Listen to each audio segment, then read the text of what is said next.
Mayroon kaming isang pamilya na napuntahan na nakatira sa sementeryo. Ang kanilang bahay ay dito mismo sa lugar na ito naririto. Siya si Mona Lisa, isang batang may pangarap para sa kanyang pamilya. Napakahirap man daw ng buhay nila, ay pipilitin niya na mabago ito para kahit paano ay makaahon sila sa kahirapan.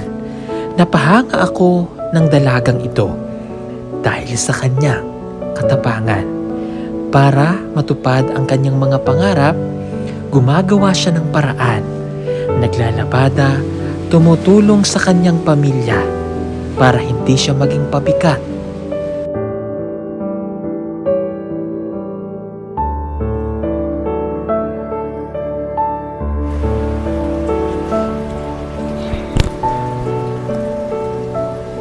Mahal ko po sila ni Mama, especially kay Papa. Nagtatrabaho po siya sa para rin po makakain kami. Nilalabanan ko po ito para hindi po ako maghirap sa sunod. Tinutulungan ko po akong pamilya. Kahit mahirap po kami, sinasabi ko sa sarili ko na ipilitin ko sa sarili ko na kailangan kong magpakasipag para makaahon. Madalas naman daw siyang mabuli dahil dito sila nakatira. Wala daw siyang pakialam. Ang importante ay buo ang kanyang pamilya at sama-sama sila sa hirap. Mga kababayan, narito po ang kwento ng kanilang buhay.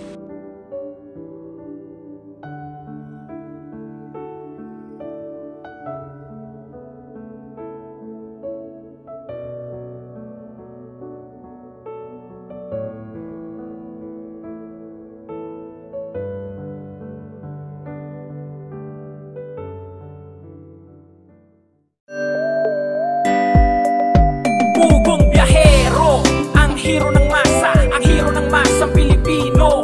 Handang maggala sa kabundukan para ang ating kababayan ay mapuntahan. Ang pugong biyahero, handa na tulungan malayong kababayan na nangangailangan. Hindi namimili kahit pa na sino. Pugong biyahero, hero ng masang Pilipino. Morning po mga kababayan sa inyong lahat. Nandito kami ngayon sa Barangay Kalambuyan, Bayawan City, Negros sa Oriental. At napansin nyo sa likod ko ay nasa sementeryo po tayo. So yun po ay dahil na mayroon po tayong isang kababayan natin dito na tutulungan natin na ang kanyang tahanan ay nandito mismo sa loob po ng sementeryo. Ay, natusok dun sa ilalim. Aray.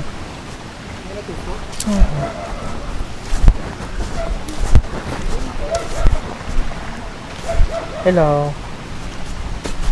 Hello. Ayo. Okay lang? Oh, sige. Oh.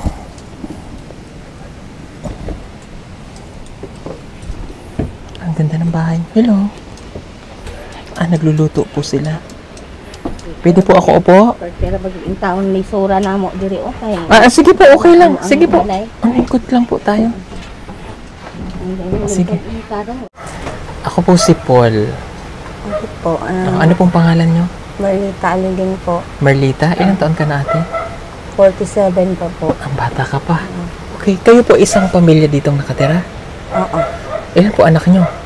5 po ang nandito sa akin. Nga may asawa na ang iba. Okay. So, yung 5 nag-aaral? Oo po. Nag-aaral po silang lahat. Lahat? Nasaan po asawa nyo? Aron doon sa ibabaw, nagtatrabaho po dahil wala po kaming maano ng pagkain. Naghanap siya ng nangguguna po doon. Puhornal? So, kumikita siya doon sa paghornal? Opo. Pero, pakyaw yun. Nga kuan lang ba? Siya lang pasensya na po, hindi po kasi okay ako lang. marunong mag-Tagalog. Opo, hanggang yung kaya nyo lang po maintindihan natin. Okay, kamusta po ang buhay nyo dito? So, kung may pera, makapabili po kami ng kilo-kilong bigas. Hirap. Pero may nga mahirap po. Napansin kasi namin yung dinaanan namin at nasa paligid nyo po ay sementeryo. Opo. Nakatira lang, hindi po sa amin ito. Oo. Sa barangay lang po to. Mahirap kasi ang kalagayan namin dahil wala kaming lupa. So pinayagan po kayo magtayo? Oo. Okay. Syempre, pag sinabi nating sementeryo, parang iba yung di ba? Bakit kayo tumira sa sementeryo? May mga ganong nagtatanong sa inyo. Bakit diyan kayo tumira? Wala naman kaming magawa. Kasi wala kaming matitirhan. Sa una, doon kami. Ibinalhin mo ko. Lulipat kayo dito? Nilalipat nila kami dito.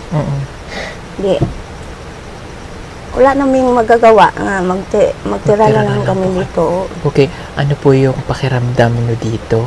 Siyempre pag sinabi po nating sementeryo, Okay medyo naman. nung una parang nakakatakot. Kung isipin po, nakakatakot, bundok pa, Pero tahimik lang kayo. Oo, tahimik lang man. Wala po kayong nararamdamang Ano lang, Amoy na feel diri nga murag sahay na may magparamdam. wala naman. Wala naman. Wala. Okay, pero pagka syempre gabi, naglalakad ka, hindi lang kayo nagpapagabi. Kasi nakakatakot yung pababa. Hindi kayo natatakot? Sahay. Sahay. Parang kikilabutan, po. Okay. So, naintindihan namin kung bakit po kayo dito nakatira. Ang lahat ng anak nyo po nagka-aral. Opo. Okay. Grade 12 na yung Yung isa. Yung babae pong naglalaba, grade 8 yun po. grade 8 siya po. Grade 5. Yung nagsasaing, Grade 5 pa yan. grade 5 na siya. Oo. Ano po yung niluluto nyo? Kanin po yan. Kanin? Kung wala pa lang yung tubig pa lang yan. Bigas mais? Bigas mais ang kakain. Ano nyo? Humay. Humay. Oo, nakabili man ang aking anak na barber. Opo. Bibili Isang siya kilo. ng 1 kilo. Wala talaga kayo stock na bigas ngayon? Wala po. Wala? Wala. Okay. Kaya pala nandito siya sa tungko, inaantay niya yung kumulo. Magluluto siya ng bigas.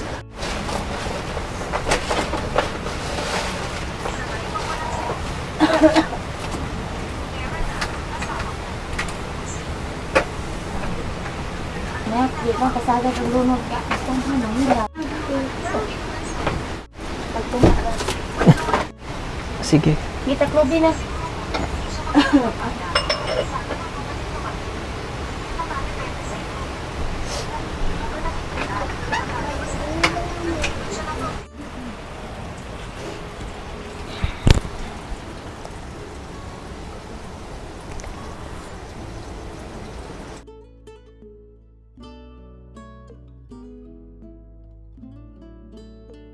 Okay. May ulam na po ba kayo? Wala po. Anong iuulam nyo ngayon? Maghanap lang ako ng gulay sa tabi-tabi. Pero sa ngayon, mga anak ko lang po ang ginaano ko kasi ang kalagayan ko ngayon may karamdaman po ako. Ano sakit nyo? Ginaubo po ako, wala pa kasi ako nung una, inalagnat po ako. Ngayon wala na, ginaubo Okay na lang. Ubo na lang. May kuryente ba kayo dito? Solar lang po. Okay, mabuti at may solar kayo. Siyempre panay ngayon ng ulan, wala kayong stock na pagkain. Wala po. Mabuti merong Pero may kaawa ng Diyos, may makaano lang man ang aking anak doon sa barbershop. sa barbershop. May kinita siya. Kaya nakabili. Mm-mm. Okay, napansin ko yung po nila, yung sahig, ay mga binaak na kahoy. Okay. Pasensya na po kayo. Okay lang, wala Malinis pong ang- problema. Uy, ang daming medal. Sa bata ko po yun. Sa amin nilang medal. So, Ma- magagaling mag-aral? Yan ang mga po anak? ang anak ko nga matalino po yan. Ilang taon ka na? Ang gandang bata, ano? Sabi ni nanay, matalino ka daw. Matalino ka? Hindi naman po masyado. Hindi masyado. Pero nakita ko yung mga medal. Anong favorite subject mo? Mathematics. Math. Anong grade mo sa math? Anong grade mo sa math? 93. 93. Oh, ngayon wala kayong pasok? Wala. Okay. Sabi ni nanay, mahirap yung buhay nyo dito? Kamusta ang buhay dito? Wala naman kami ng bigas. Ng pera ko kanina, binili ng bigas. So, paano pag pumapasok ka sa school? May baon ka? Minsan wala, minsan mayroon. Pag may pera si mama. Okay. Minsan wala, minsan mayroon. Pero naintindihan mo naman yung buhay nyo na ganito? Oh.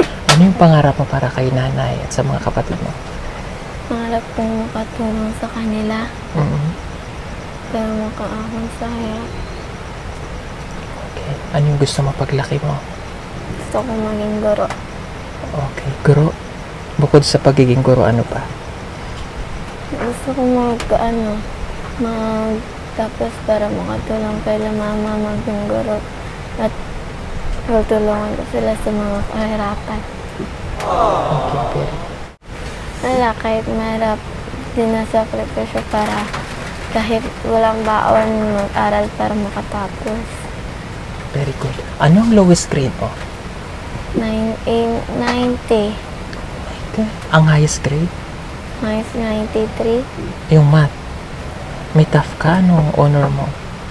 with honors. With honors ka. Kumbaga sa ranking pang ilang ka? Ha? Kung halimbawa, di ba may top 1, may 2? Ano yung ranking mo? 3, minsan 4. Okay. Bakit nagiging 4? Pag nagiging 4, nahihirapan po ako sa science. Sa science. Pero kaya naman. Oo. At saka yung ibang project, hindi mo nabibili? Bakit? Kasi walang pera, tapos sa kakapihin sa JC, wala po akong pera para ipalad minsan, tapos wala po akong cellphone noon. So wala kang cellphone. So minsan nagagamit kasi natin yung cellphone sa pag-aaral. So ngayon ba may cellphone ka? Ngayon may cellphone ka na? May cellphone po ako, pero hindi po yan magamitan ng research eh. Ano lang ba cellphone mo? Pang lang po yung sa GC namin. Wala pong Google para pang research. Naglalabada rin daw siya para makatulong sa kanyang pamilya kapag wala siyang pasok, at kung may sideline siya na mapapasukan, ay gagawin niya.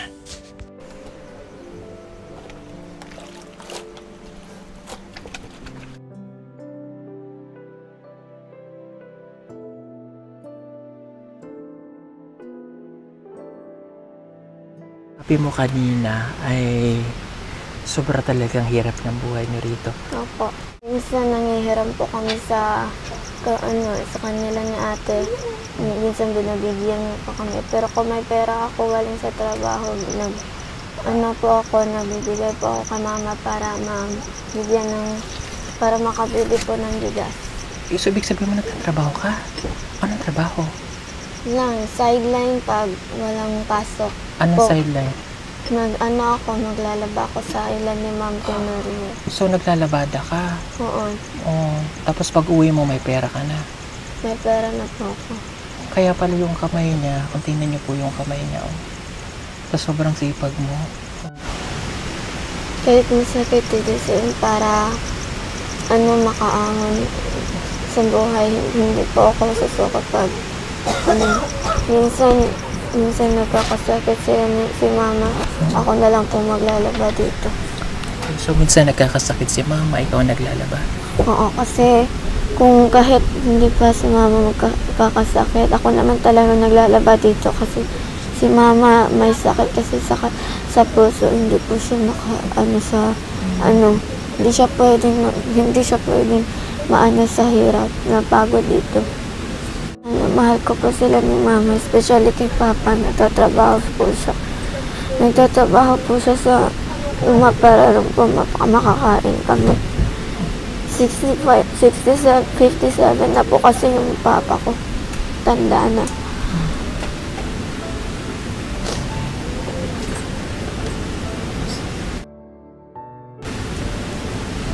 Nilalabanan ko po ito para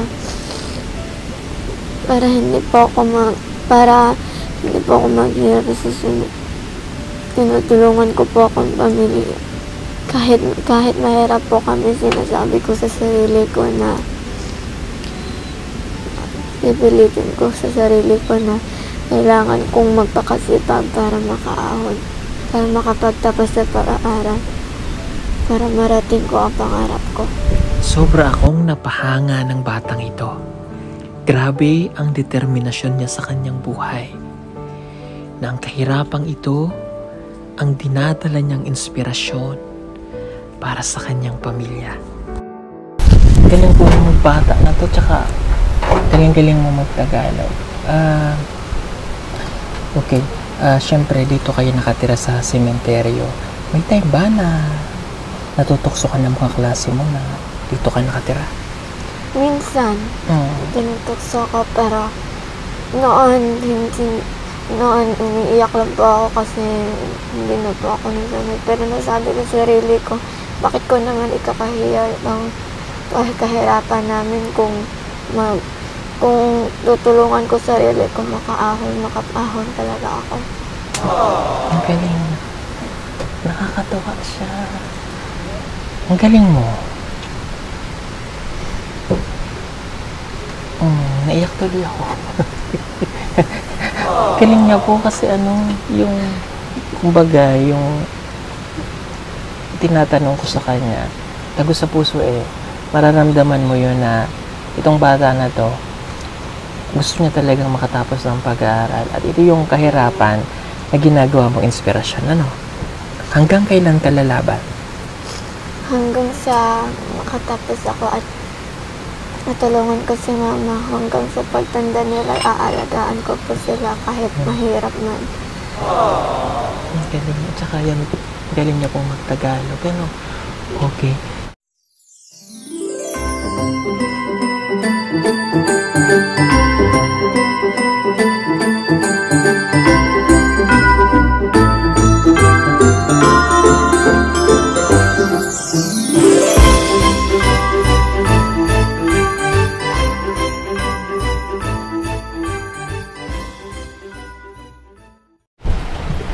Ang galing.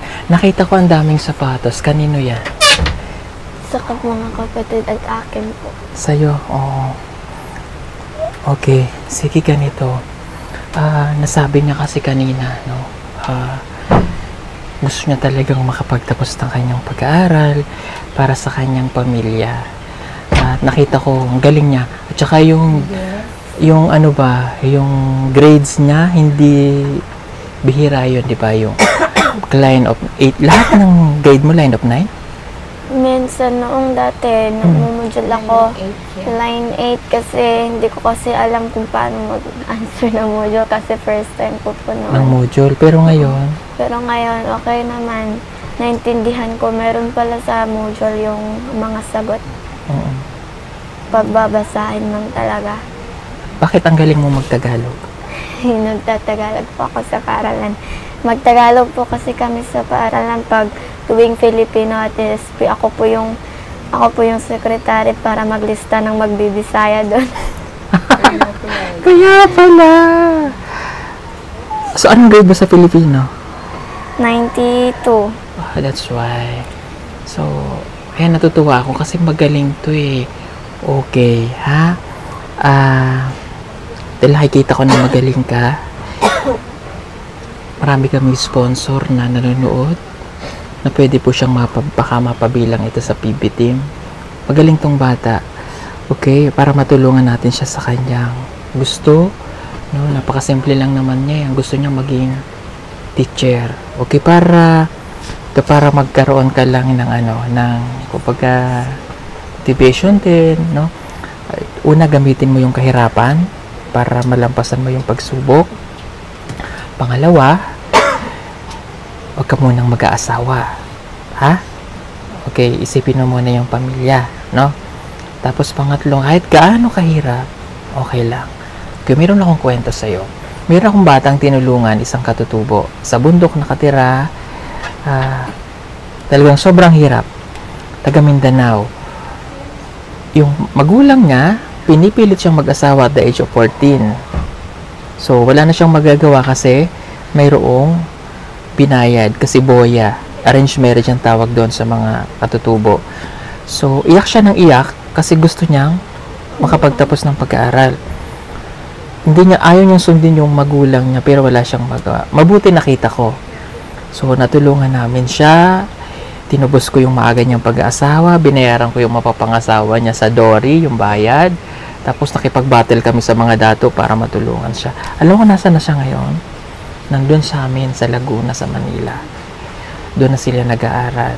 Ano na siya ngayon? Grade 8. Grade 8 na klase mo. Magkaano kayo? Tapos, ano na yung mindset niya? Tuwan-tuwa siya. Tapos umuwi na lang siya sa Mindanao pagka bakasyon. 3 na sila doon. Lahat sila katutubo. No? Matatalino sila. Tapos yung iba namin nasa Mindanao, mga eskolate. So kaya kinuwento sa'yo para lalo kang ma-inspired ba? Na hindi hadlang yung kahirapan para makatapos ng pag-aaral, di ba? So, ano yung ginagawa mo dito pag wala kayong maisain? Pag meron po pag nandito po sa akin ng cellphone, hihingi po ako ng tulong kay Ate Berna para kung wala na talaga kami pera dito.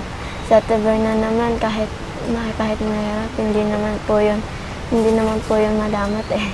Sino si Ate Berna? Ng matandang kapatid po namin. So, binibigyan kayo?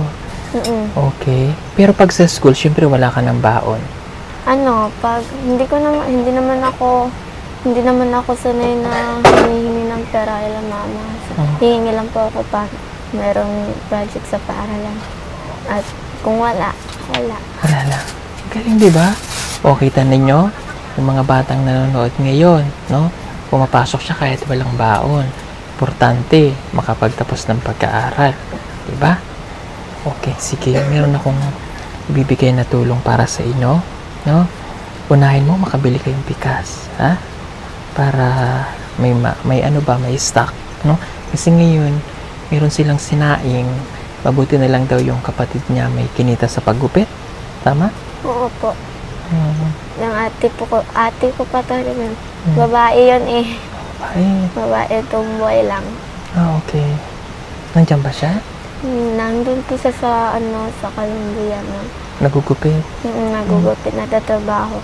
Pareho po kami kasi nagsa-sideline. Minsan, pag walang pasok, natatrabaho. Pero kung meron, pasok sa paaralan.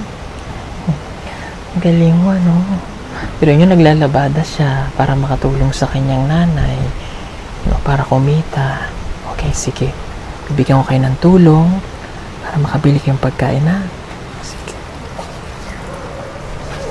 Okay. Ano to?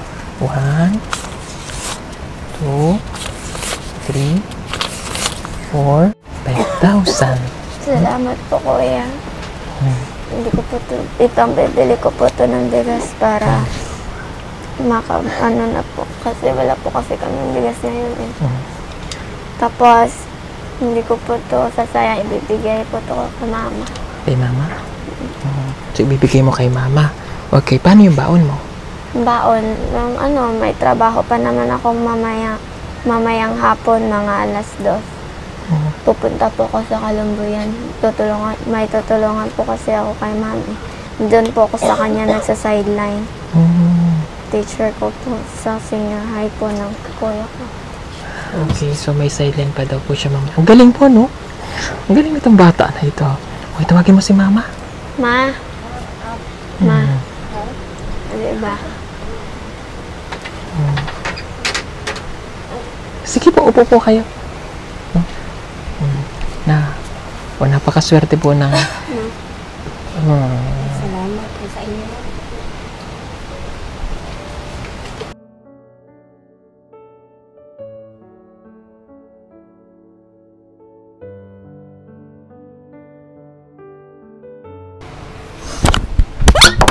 Ako lagi kay katabang sa mga. Thank you po. Thank you. Thank you, ate.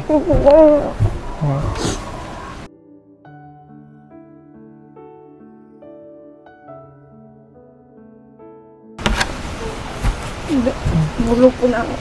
Muna niya akong iampo sa Ginoo na lagi magatabang na mo. Pahit ka lang, ha? Halika nga, hug na kita.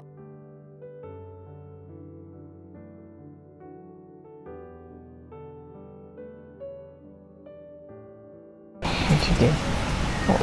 Huwag kang umiyak. Okay lang yan, ha? Laban ka lang, ha? Pahit. Ba't po kasi ako pinapaiyak? Kaya ka rin ako. Muna niya akong pag-ampo sa Ginoo na alagit ako makatabang sa mo. Kaya ang gusto na ako makahuman tanan ako mga anak ko. Huwag po kayo mag-alala. Makakatapos yan siya.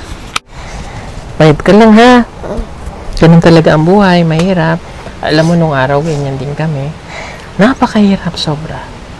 So, nanay ko nun, kung hindi siya mag-ig-ig ng ipa para makuha niya yung darak, bibenta niya para may pambahon kami.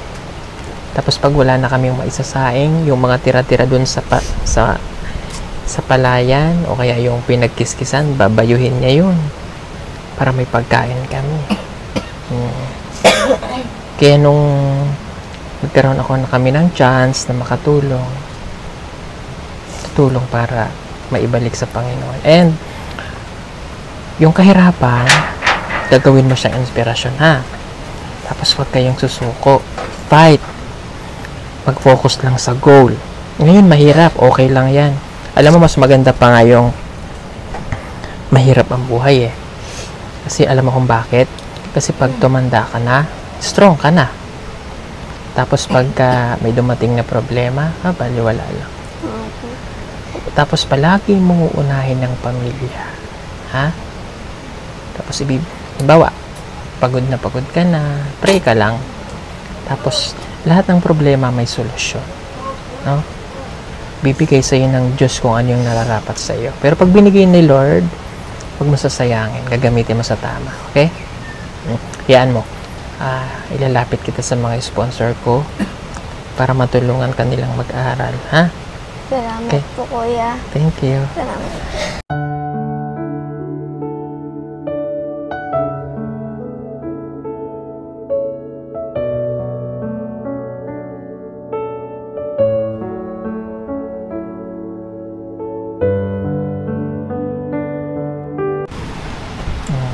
Ganun talaga ang buhay, ha? Fight lang, okay? Sige. May gamot ka ba ating iniinom? May tambal mo iniinom? Wala? Ano? Halaman? Hindi. Inuubo siya, no?